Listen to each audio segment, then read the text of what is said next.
I'd just like to share a little bit with you about the importance of embodiment to start with, because we have what they call now neurobiology and neuroception. And we have our nervous system is with our whole body. And of course, the Buddhists have taught for years that our mind is all throughout our body, that our mind rides on winds and winds pervade our body. And this is now what we understand, that we are constantly communicating with our environment. And there's two main things that our nervous system is programmed to do constantly, and it's happening all the time checking in within ourselves and what's going on in the room or the world around us. And the two things that our nervous system is doing, and of course our nervous system is in our whole body, is we're looking for safety and we're looking for connection. And anytime, if you study any trauma healing or any type of embodiment practices, and even the capacity for love and giving and compassion, we need this ground state, this platform, or this beginning experience of safety and connectivity.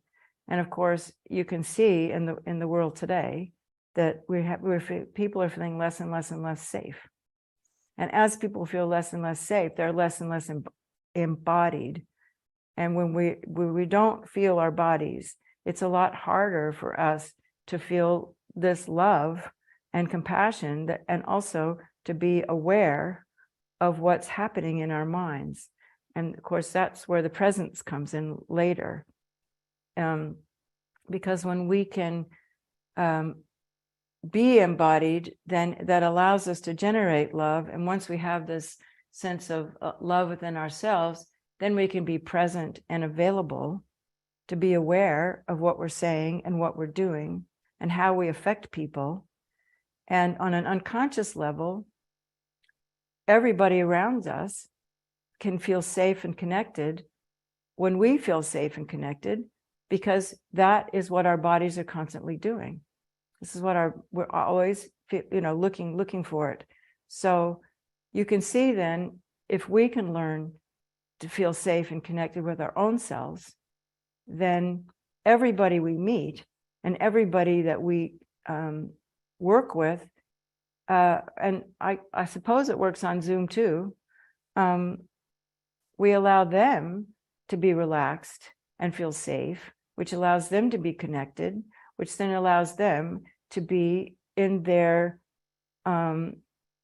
more interactive, aware state. And so this brings us a little bit to Stephen Porges and the polyvagal theory, which maybe you have heard of. And if you're interested in it, there's a very good, psychologist Deb Donna has put it in language we can all understand. But basically, our nervous system, our autonomic nervous system, is constantly looking, safety, connectivity. And when we don't feel safe, the vagus nerve, we move into our lower connectivity with the vagus nerve, where we are either in our sympathetic state, where we're in fight or flight, as you all know. I mean, most of you know this now. Or we go into just a freeze, which is a state that we're just not even connected to ourselves, and we're not connected to anything. We just go into this dull state. And we can still operate that way, and a lot of people do. A lot of people are just disconnected with their inner feelings and their bodies, and so they're always looking for some way to feel connected. And so then we fall prey to the advertising world that you'll feel good and you feel connected if you buy this or do that. And so that directly is harming our planet. And disconnected people have very difficult time feeling connected to their children. Compassionate people, we just don't, there's no empathy when we're disconnected. And we kind of have almost a epidemic of that these days.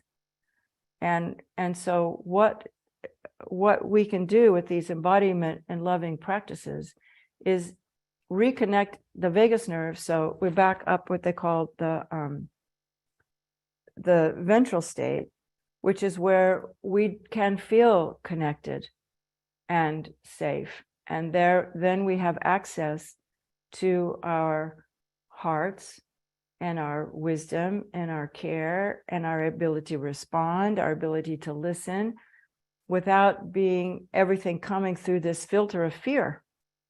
And we can see in the world today, there's just so much fear, and fear causes people to make decisions that are based on their own personal safety instead of something that's altruistic and could be helpful to others.